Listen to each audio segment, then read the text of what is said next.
wala naman pong masamang mag-support po sa K-Boys or kung kanino man. Pero sabi ko nga, huwag tayong masyadong maging panatiko sa love team or maging focus sa love team masyado.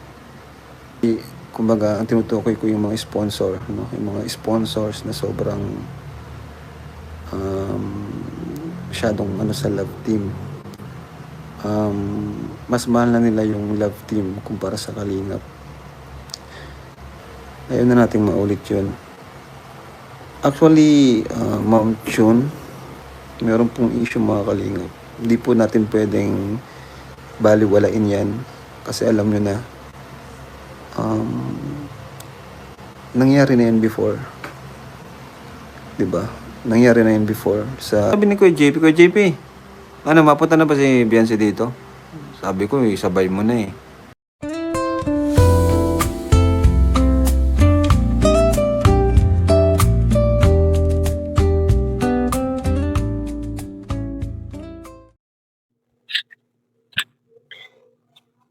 Hello guys, good morning, good afternoon, good evening sa lahat.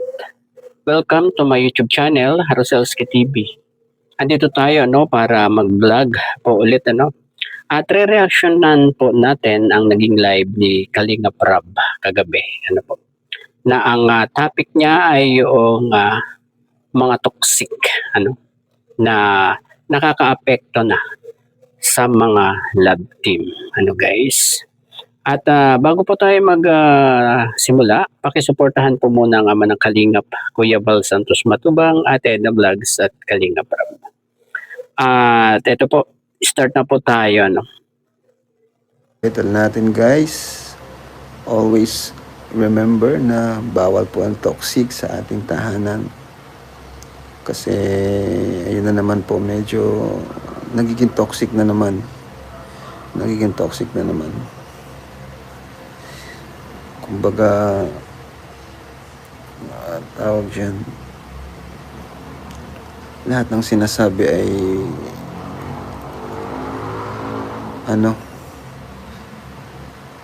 may issue. Lahat na lang may issue. So, yan po yung hindi ko gusto, mga Kalingap.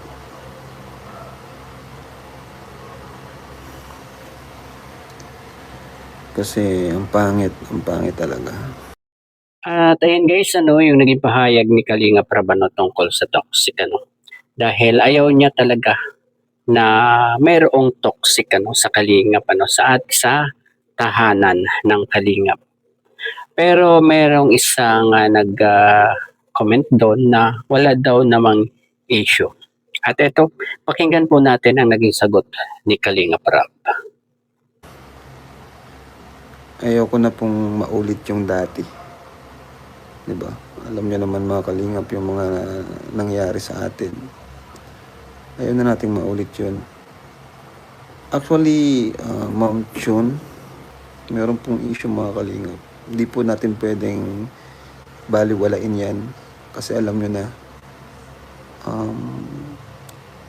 nangyari na yan before, diba? Nangyari na yan before sa love team natin.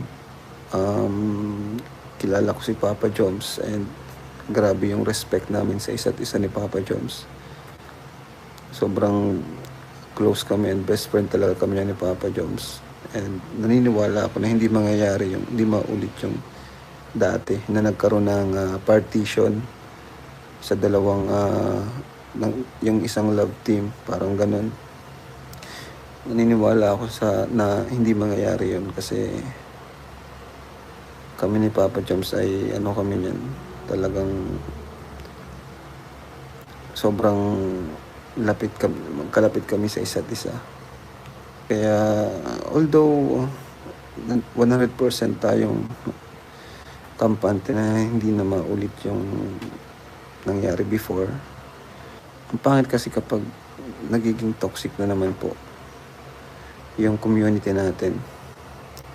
Ginawa nilang issue ang comment mo. Yun na nga po kumbaga hindi nila na-gets yung ating komento.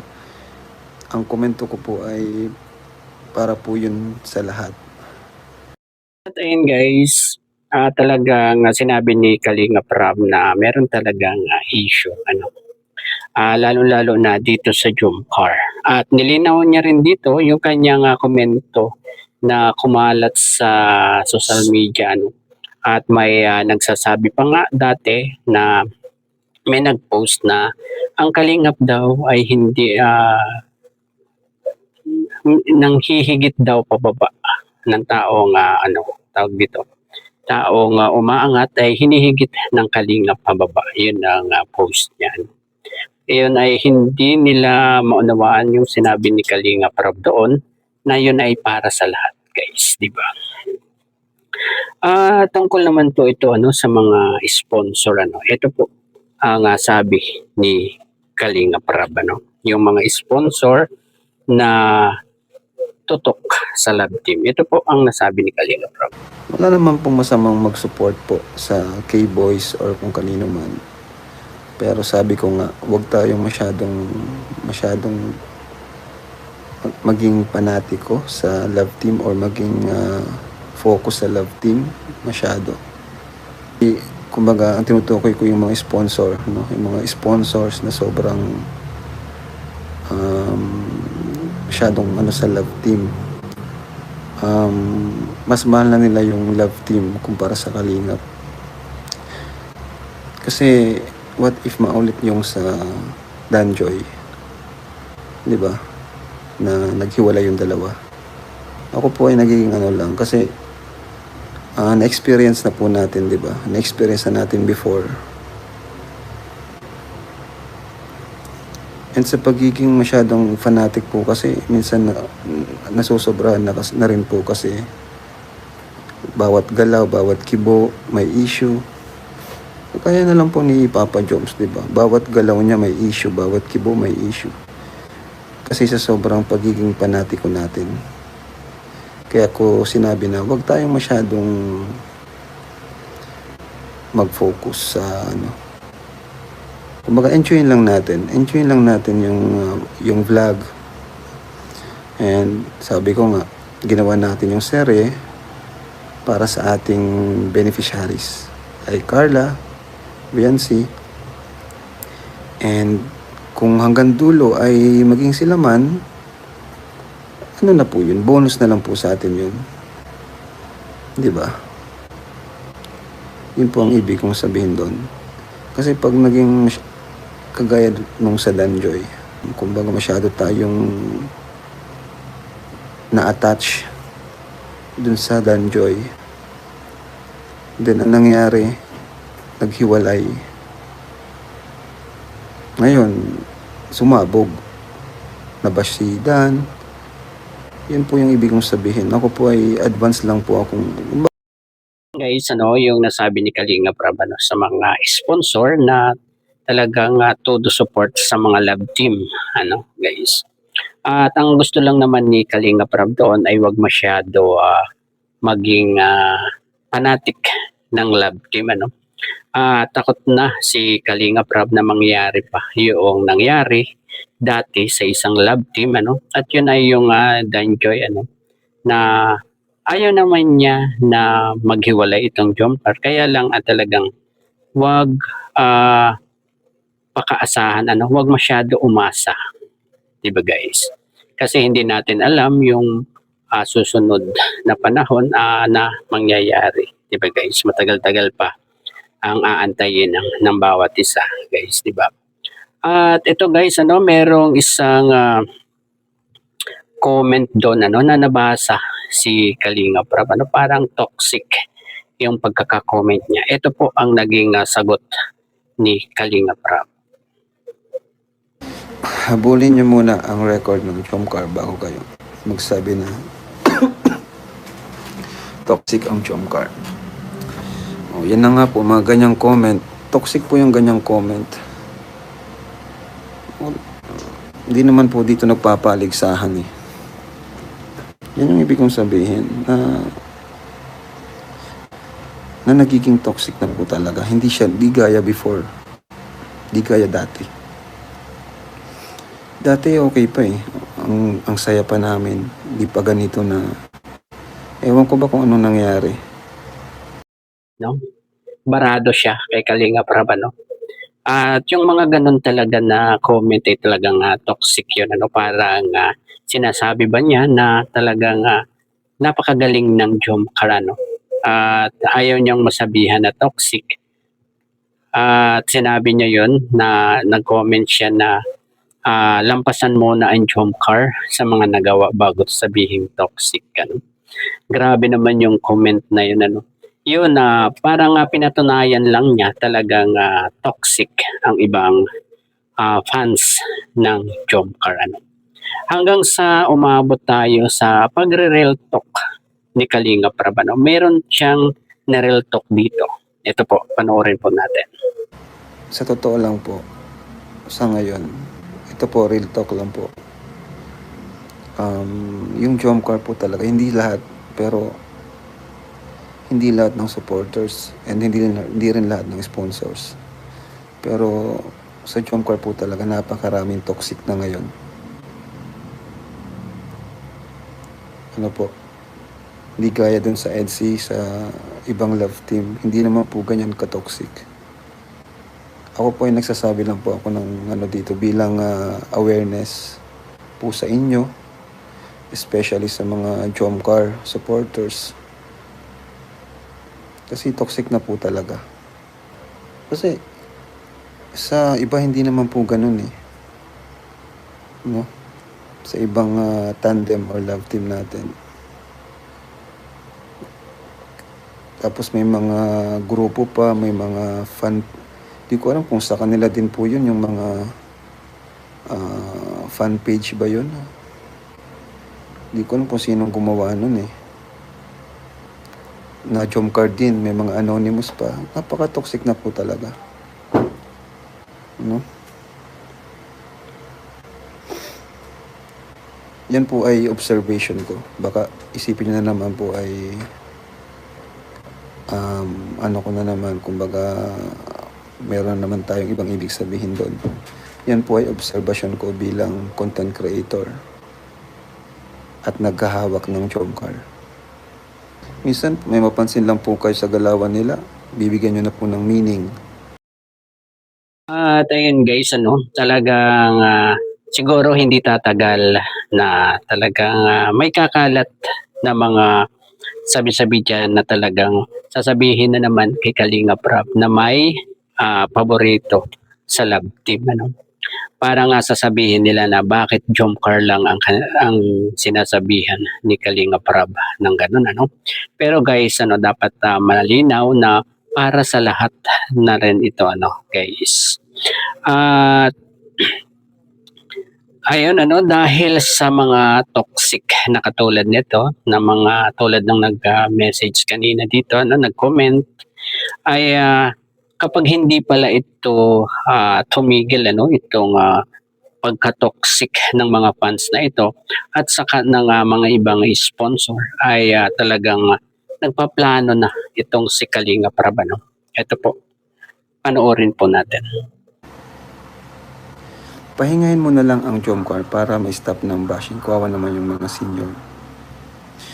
Actually, nasa plano ko na po talaga yan. Nasa plano na rin po talaga yan.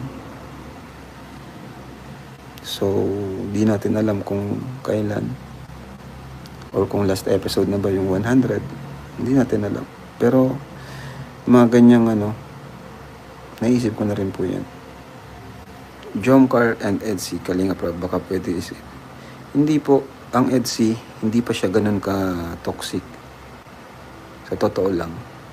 Yan, baka isipin na naman, may paborito na naman ako. Hindi po, ako po ay nagre-real talk lang po. At ayun guys, ano, di ba? Talagang nagre-real talk dito si Kalinga Prab, ano, parang nire-real talk niya yung mga toxic at yung ibang mga sponsor dito, ano, sa kanyang live na to. Wala naman siyang pinangalanan dito, ano. At talagang grabe po. At meron ding nabasa si Kalinga Prab, ano, doon sa kanyang live, ano. Ito po yung comment na nabasa niya dito? Ano parang wakwak ba ito or talagang nagpaplano na ba mangwakwak ang mga ito? Kasi itong comment na ito ay pang comment lang ng isang wakwak. Ito po, pakinggan po natin si Kalinga Prab. Alisin nyo na po ang Jomcar para makagalaw naman sila. Parang Rochelle. Ano pong ibig nyo sabing alisin? Alisin sa community? Sa tingin nyo po, alis yan sila, Jomar at Carla? Hindi po yan naalis. Bakit po alisin sina Jomar? Oo nga eh, sino kayo nag-comment nun? Alisin na. Ang bihira. Papakin nyo pang Jomcar. Yan na yung sinasabi ko na although naniniwala ako 100% na hindi na mauulit yun dati. Pero syempre, ayaw nating maulit yun. Ayaw nating maulit, no? Di ba? Wala namang division. Pero wag na nating hintayin na humantong doon. Wag nyo nang wakwakin. Sabi nito, wawakwakin nila. L885. At ayun guys, no, pakinig nyo yung isang comment doon na binasa ni Kalinga Prab, di ba? Na pakawalan na lang daw, alisin na lang daw ang Jomcar sa Kalingap, para parang ginawa ng Kalingap kay sa Rochelle, guys. Ang tanong, papayag ba itong sina Jomar at Carla na mawala sa Kalingap, At talagang itong nag-comment na ito ay talagang style ng isang wakwak, 'di ba guys? Dito na guys tayo sa isang bulong ni Kalinga Prab tungkol naman ito kay Beyonce. Ano kung makakasunod ba talaga si Beyonce doon sa Manila pa or talagang ang tanong aasa pa ba ang mga EDSA niyan na makapunta itong si Lady Beyonce sa Manila? Ito po. At pakinggan po natin si Kalinga Prab. Kalinga Prab, pati kami nahihirapan. Ano sabi ni Kuya JP? Kuya JP, ano, mapunta na ba si Beyonce dito? Sabi ko, sabay mo na eh. Hindi pa ba si Kuya JP? Huwag si Doc Lab at delikado si Doc Lab magmaneho. Binangga nga yung patrol namin eh. Doc, huwag ka na mag-drive ng long distance, Doc. Kasi, ayan oh. Delikado, Doc. Nasa edad na baga tayo. Balik na ulit dyan si Manila at si Doc Labos. Ay, ganun ba?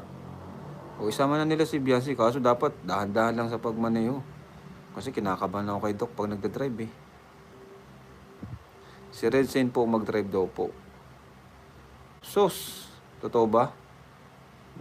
Mabilis tong antokin si Kuya Red Saint eh. Base sa mga kwento-kwento, mabilis tong antokin.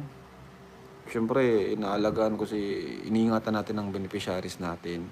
Si Beyonce naman, gawa nyo ng channel. Dating po tayo, dyan po kayo mag-alala. Masyado naman po kayong excited. Si Carla nga may channel, di nga nag-upload. Ay nako. Sana magkita na sila ng kapatid ni... Ay oo nga no. Pwede, pag nakapunta si dito. Sana isama niya nila para magkita na si Mika saka si Viancy. Maganda yun. Funniest comsec. Mas okay nga yung ganyan lang, di ba? Masaya pa di ba? Huwag lang yung mga toxic na. Kalinga Prab, huwag kami may exam pa. May exam si Carla? Ay, si Beyonce? Hindi, sem break na. Ano ba kayo?